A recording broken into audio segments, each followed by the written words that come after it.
Sejam bem-vindos então ao meu espaço da minha mostra folclórica, que traz a representação do folclore das passagens que marcam a vida de uma mulher na fase adulta. Inicialmente, eu gostaria de abordar esse tema de uma maneira mais histórica, porque a vida idealizada de uma mulher, ela inclui o casamento, que é quando ela deixa de ser a filha da sua família e passa a ser a mulher da sua própria família. E após isso, então, ela vivencia muitos momentos importantes na vida, como a gestação, a maternidade, onde ela dedica muito mais da sua vida para cuidar dos seus filhos. E historicamente, dependendo do lugar onde ela vivencia, existe outra passagem que marca muito a vida de uma mulher, que também é muito rica em superstições, fatos folclóricos, que é o período do luto. Essa vida é muito influenciada do catolicismo, dos europeus e também de muitos imigrantes formadores do nosso estado, como italianos, alemães e colonizadores portugueses, que por mais que existam particularidades nos seus hábitos, eles compartilham coletivamente a visão social da vida da mulher em torno dessas ideias. E diferente de outros imigrantes como os indígenas, que em alguns clãs compartilham a ideia do casamento, só que de uma maneira mais heterogênea, porque nem todos os clãs eles são monogâmicos. Um exemplo, as índias guaranis, quando elas iam ganhar os seus filhos, elas se afastavam dos ranchos e os maridos ficavam em resguardo. E as mulheres pampianas, que nós conhecemos pelo hábito de cortar uma das falanges dos dedos em sinal de respeito no período do luto. Mas trazendo para a nossa realidade, eu tive a oportunidade de conversar e conhecer a dona Eva. Ela é moradora da região de Bagé e, de fato, ela vivenciou essas três passagens.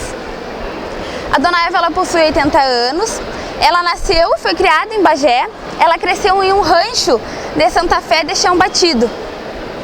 E ela me contou que naquela época as mulheres não podiam escolher o seu pretendente, era a família que organizava o casamento. Só que ela perdeu a mãe muito cedo, então ela teve a oportunidade de escolher com quem ela gostaria de casar. E como isso aconteceu? Já que ela perdeu muito cedo a mãe, ela teve que aprender muito sobre culinária, sobre doces, e ela se tornou uma exímia doceira pela vizinhança. Ela fabricava doces de batata, de marmelo, fazia muitos sucos de laranja também, para vender, para ajudar dentro de casa, porque ela ficou vivendo com os irmãos e o pai dela. Através do doce de marmelo, que eu queria que vocês provassem um pedacinho, que realmente ele é muito bom. Alguém quer um pedacinho? Pode ser bem pequenininho? Pode, pode pegar.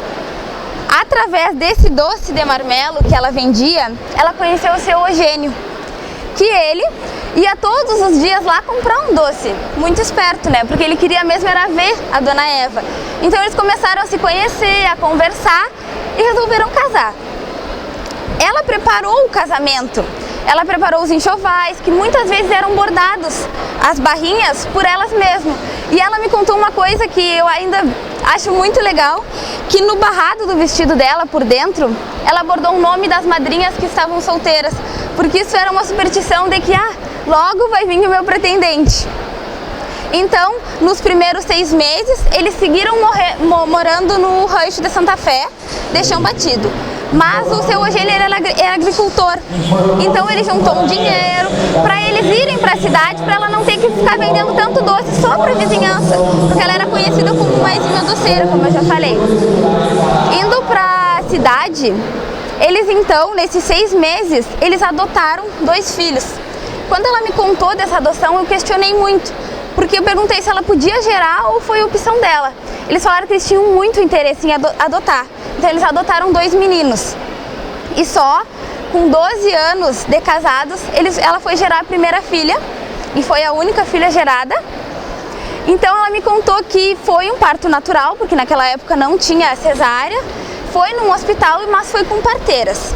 Ela me disse que essa significação do rancho, da cozinha, é algo muito importante, porque ela pôde acompanhar muito a vivência e a criação dos seus filhos, porque todo momento a gente se reúne na mesa para jantar e aí a gente consegue compartilhar muito. Como eu já falei para vocês, ela de fato vivenciou as 3 passagens já supracitadas e então, consequentemente, o período de luto. A dona Eva, ela é viúva há 22 anos. Ela perdeu o seu Eugênio com 58 anos, porque como ele trabalhava nas lavouras, ele teve uma intoxicação por causa dos venenos. Então ela perdeu ele há 22 anos e há 22 anos, hoje ela ainda se considera estar enlutada. Nos primeiros meses ela sofreu bastante, precisou muito do auxílio dos familiares, porque toda vez que alguém chegava na casa dela para fazer uma refeição, eles perguntavam, olhavam para a mesa e falavam: Dona Eva, a gente vai receber alguma visita? E ela falava: não, é o Eugênio que vai vir jantar com a gente, porque ela ficou realmente muito conturbada. A mesa, ela sempre arrumava, ele sentava na cabeceira e ela sentava sempre do lado direito, porque é o lado do coração. Aqui a gente não consegue mostrar por causa do espaço, mas ela sempre arrumava dessa maneira. E com a ajuda da família, ela conseguiu desenvolver e se desapegar de algumas coisas. Mas dos trajes dele, ela não conseguiu desapegar. Ela ainda possui todos os trajes dele guardados no guarda-roupa. Ela ainda dorme no mesmo lado que ela dormia com ele na cama, porque ela ainda sentia muita falta dele. A gente conversando com ela, eu conseguia ver no brilho no olhar dela o quanto ela sente falta dele. Hoje ela participa do CTG lá, de onde eu sou, do Prenda Minha.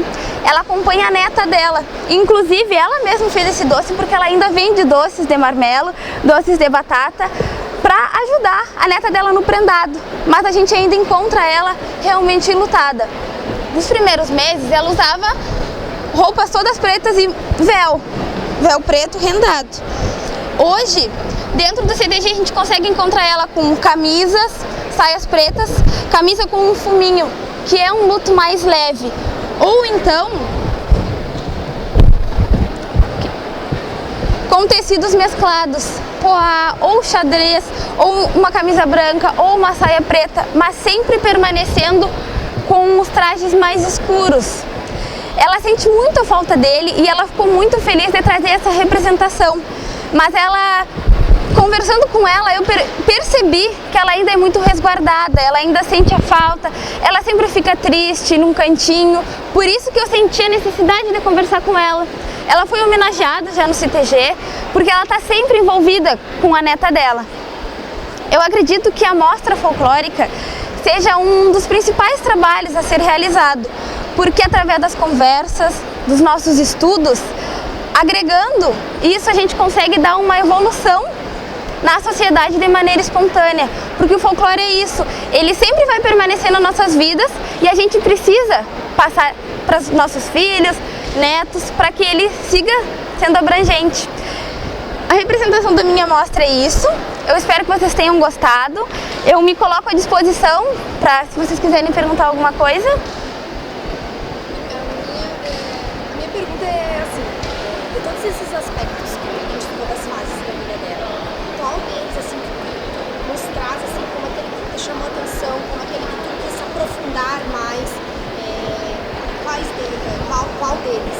Eu acredito que o luto, porque a gente nota uma grande mudança, não que hoje as pessoas não fiquem tristes, não sintam falta, mas naquele tempo parecia que ficar isolada dentro de casa, porque elas também não se arrumavam mais, não recebiam tantas visitas, era uma forma de conseguir se adaptar à vida sem a pessoa. Hoje parece que isso se dá mais rápido, as pessoas parecem que superam ou conseguem se adaptar mais à vida de uma maneira mais rápida. Acho que foi o luto. Não, eu me entrevistei outras com o mesmo sistema, só que ela me chamou muita atenção pela questão da adoção, por ter escolhido quem ela queria casar e pela questão do luto. Como é que titulou essa tua mostra? O folclore das passagens que marcam a vida de uma mulher na fase adulta. Bem, Tá? Muito obrigada pela atenção. Parabéns. Obrigada.